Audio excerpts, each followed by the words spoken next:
Hello guys! Welcome back to my YouTube channel. For today's video guys, ay magluluto tayo ng dried squid. Ayan. So nakabalot siya guys, tapos hinimay-himay na from the store talaga yan guys. So ihanda na natin ang ating mga kailanganin. Siyempre yung ahos, yung pabango na nagbibigay sarap sa ating luto. Alright. Ayan, tinadtad na guys, no? Chop chop chop chop portion na. So, pagkatapos niyan guys, sinunod naman natin yung kamatis. Pinupinuhin muna natin yung garlic. Ayan. Para makain natin siya. Garlic is good to our health guys, no? Ayan. Sige, chop-chop lang. Next is yung kamatis. Ang tagal ng kamatis! Hugasan pala guys. Siyempre, huhugasan natin yan. Yan, malaki ang kamatis guys, oh. Yan.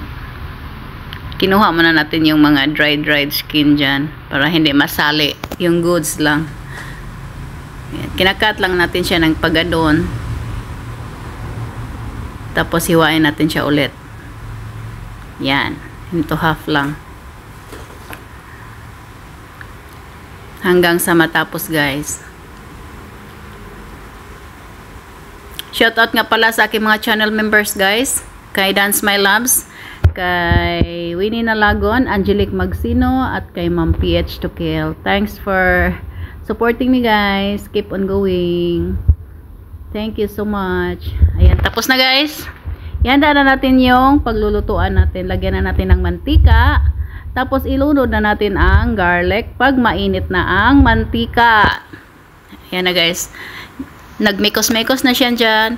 Guys. Ayan o. Inaukay-ukay na niya. Tapos nilagay na yung kamatis at saka yung squid. Para lang to siyang ano guys ba? Tuyo. Ganon.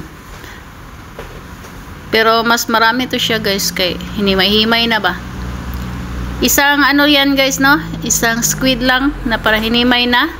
Marami ka ng kanyan maubos kasi ang taste niya guys is parang sweet. Parang tosino. Ganon. Yan guys, luto na yan guys, oh.